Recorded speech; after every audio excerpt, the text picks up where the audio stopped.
our next one, reverse spine angle, without a doubt the single most common one that we see. Now the problem with reverse spine angle is we also tend to see it go in line with sway. So what is reverse spine? Well, reverse spine angle is where when I'm swinging back, that my spine will tip left and towards the target.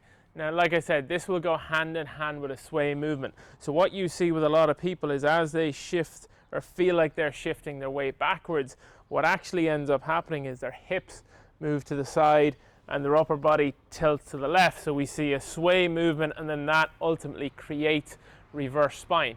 So what can you do with it? Well, there's a couple of different things. I think first of all, a real simple concept to get would be something like this line here. So if I have this in the middle of my stance and I'm making a swing, I want to feel two things. I want to feel, number one, like my right hip rotates behind me. So for me here, as I go back, my right hip is rotating back, and I'll actually feel now like my upper body is going to get behind that center line. So you can see a really big turn to the right there and no hint of any reverse spine. So again, as I take the club back, I'm going to rotate my hip behind me. I'm going to get my upper body behind the ball, and I'm going to really nice and turn into that hip there. For me, that's tough. I've got tight hips, so it can be quite difficult. I'll only be able to achieve a short swing doing that.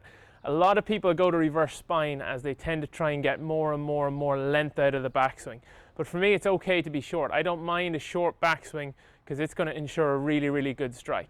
Okay, so our second drill for sway and for reverse spine is done with a very simple footstool, but you could use anything at all. I've seen people use suitcases, the sides of sofas, anything that gives you a little bit of perspective about how your leg is moving in the backswing. So what we want to do here is set up just with the club across our shoulders, and we want to see, can we rotate our hips back and let our upper body turn over the footstool. Now one thing you'll notice here is as I do this, I've kept some space between my leg and the footstool.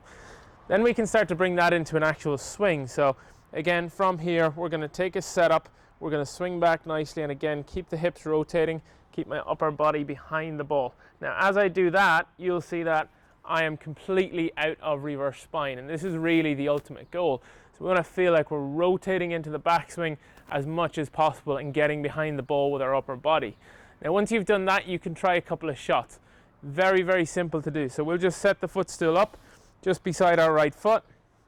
Again, we'll make a couple of back swings, nice and easily, just kind of rotating back, getting the feel of being behind the ball, and then we're going to try a couple of shots.